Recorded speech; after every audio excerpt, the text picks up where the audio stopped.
a conservation message movie to a sci-fi film that turns into a killer animal horror movie, resulting in an attempted political assassination. Welcome to Review Mean, the channel where we go an extra mile to simplify your movie decisions. Today we'll be analyzing Pixar's Hoppers. It follows Mabel, a young environmental activist who uses experimental technology to place her mind inside a robotic beaver, so she can communicate with animals and stop a highway project threatening their habitat. As strange as that sounds, reviewers say the film constantly shifts genres, starting as a heartfelt nature story, then jumping into sci-fi chaos and even darker territory. So let's see how some of my favorite critics reacted to Pixar's weirdest idea in years. As usual, we'll check out what reviewers had to say, give our score, and end with some reviewers' comments. The Double Toasted crew were clearly entertained by how absolutely wild the movie gets. They describe Hoppers as starting like a typical environmental message movie about protecting nature, but then it suddenly turns into something much stranger.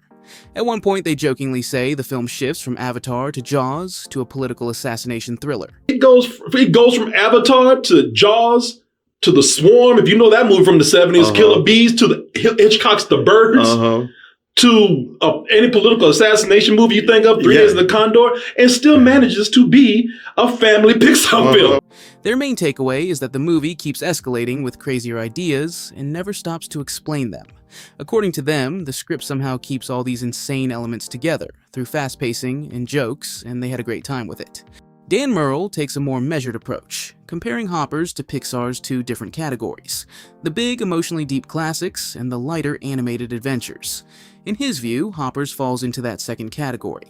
It's not a profound masterpiece like some of Pixar's best films, but it's still a solid and entertaining movie. Dan is glad that the film's animation style is less realistic and a bit more cartoony because I suffer from a wicked case of rhinidophobia, which is a fear of frogs. A mortal terror, actually. Wow, we learn every day, don't we? Anyway, Dan also highlights the humor and the surprisingly frank way the animals talk about the food chain, which leads to a few jokes that work for both kids and adults. Hello to you, Steve! That's pond rule number 2. He mentions the musical score by Mark Mothersbaugh, which he says stands out compared to the generic background music you often hear in kids' films.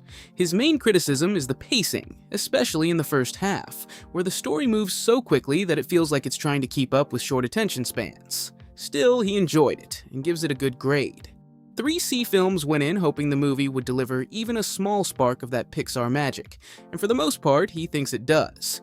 He enjoyed how the story focuses on Mabel's love for wildlife, rather than relying on an easy emotional gut punch like the opening of Up. Instead, the film gradually builds sympathy for her character and why saving this environment matters to her. What stood out most to him was the movie's darker tone. While the first half feels like a normal animated adventure, the third act becomes surprisingly intense. He even compares parts of it to a mini horror movie or a Goosebumps episode. He warns that some younger kids might find it a little scary, but he personally liked that Pixar took risks and tried something different. In his view, it's not one of Pixar's all-time greats, but it's still a fun and worthwhile original film. Kermode seems both amused and slightly bewildered by Hoppers. He explains the premise with obvious curiosity and notes that it feels suspiciously Avatar-ish, a comparison the film itself even jokes about.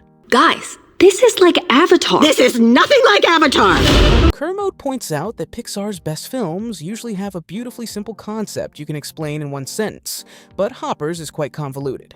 He admits the story feels a bit messy and scattered, yet he still finds it enjoyable because, well, it's Pixar. The animation looks great, the audience laughs a lot. He even mentions someone behind him laughing uncontrollably. Almost made me want to turn around and go, I'm sorry, can you stop enjoying yourself so much because... The film's heart is clearly in the right place. It's not top-tier Pixar, but even average Pixar is still a pretty fun place to be. I was like, come on, Pixar, stop doing this.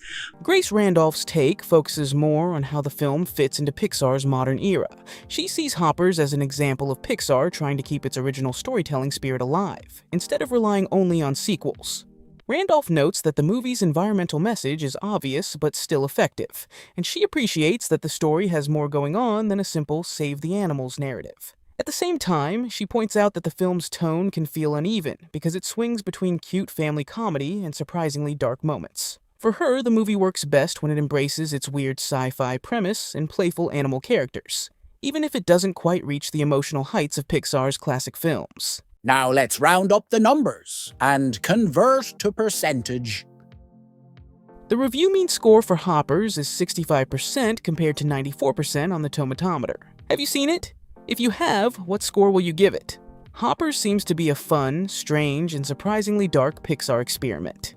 It might not reach the emotional heights of Pixar's greatest classics, but reviewers agree it's a creative and enjoyable ride. And judging by the reactions, that strange mix might be exactly what makes Hoppers memorable. There you have it, folks. But what about you? Did our score match your vibe? Let me know in the comments. And hey, if this helped you make a more informed decision, or gave you one less thing to Google today, give a big thank you to the amazing reviewers we featured. The links to their reviews are in the description below. Support their work, and of course, smash that subscribe button for Review Mean. Like, comment, share, and I'll catch you in the next video.